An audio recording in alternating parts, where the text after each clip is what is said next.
बिस्मिल्लाहिर्रहमानिर्रहीम। अस्सलाम वालेकुम। खुश रहें, आबाद रहें, पाक परवरदिगार आपके रोज़ी रिज़्क़ में बरकत और इज़ाफ़ा अता करें।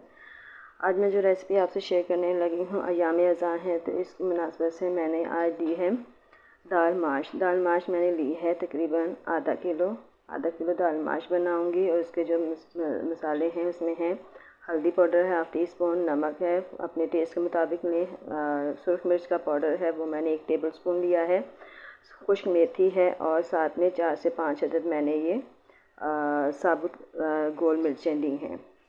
साथ में ये मैंने अचार गोश्त का मसाला लिया है। मैंने ये दाल अचारी बनानी है तो इसलिए मैंने ये अचार गोश्त का मसाला लिया है 1 टेबल स्पून। और ये अदरक लहसुन का पेस्ट है और 2 से 3 अदद टमाटर हैं जो मैंने लिए हैं। ऑन करने के लिए मैंने ऊपर रख दिया है। इनको मैं हल्का सा सौते करूँगी और इसके बाद फिर इसमें तमाम मसाला जाता है वो शामिल करती जाऊँगी।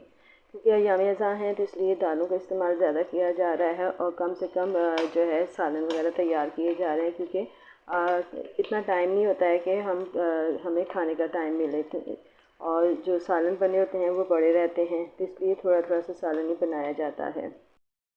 प्याज देखें यहाँ पे थोड़ा सा सोते हो गया है, ये कि गोल्डन ब्राउन हो गया है। मुझे इसको ज़्यादा ब्राउन नहीं करना है।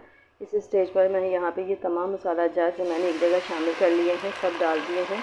नमक, मिर्च, हल्दी पाउडर, तमाम खुश मसाला जात जितने भी थे और अदरक लहसुन का पेस्ट। ये देखें अब इसको हम भूनेंगे कि उस वक्त तक भूनेंगे जब तक मसाला अच्छी तरीके से तैयार ना हो जाए और ऑयल अलग हो जाएगा। ये देखें जी मसाला माशाल्लाह से बहुत अच्छा भुन गया है। ये देखें खुशबू बहुत ज़बरदस्त आ रही है। आपको तो आ नहीं रही होगी लेकिन मुझे बहुत ज़बरदस्त आ रही है अचार गोश्त की खुशबू।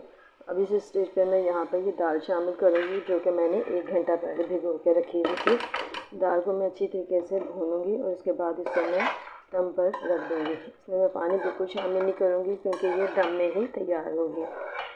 इस दाल का असल जो प्रोसीजर होता है वो इसको भिगो के रखना है। आप चाहें तो इसको ओवरनाइट भिगो के रख दें, चाहें तो 2 घंटे पहले भिगो के रख दें।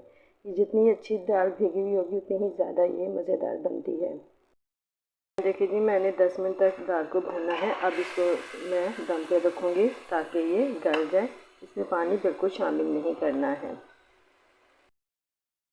माशाल्लाह से दाल हमारी बिल्कुल तैयार हो गई है और गल भी चुकी है। और ये देखें बिल्कुल दाना दाना अलग है और गली भी है। हमने इसको ज़्यादा गलाना नहीं है क्योंकि इसका मज़ा नहीं आता। ये थोड़ी सी इसी तरीके से निखरी निखरी रहे तो ज़्यादा मज़ेदार होती है।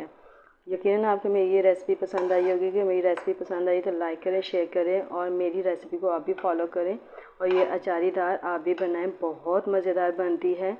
इंशाल्लाह नेक्स्ट वीडियो तक के लिए मुझे इजाज़त दीजिए। खुदा हाफ़िज़।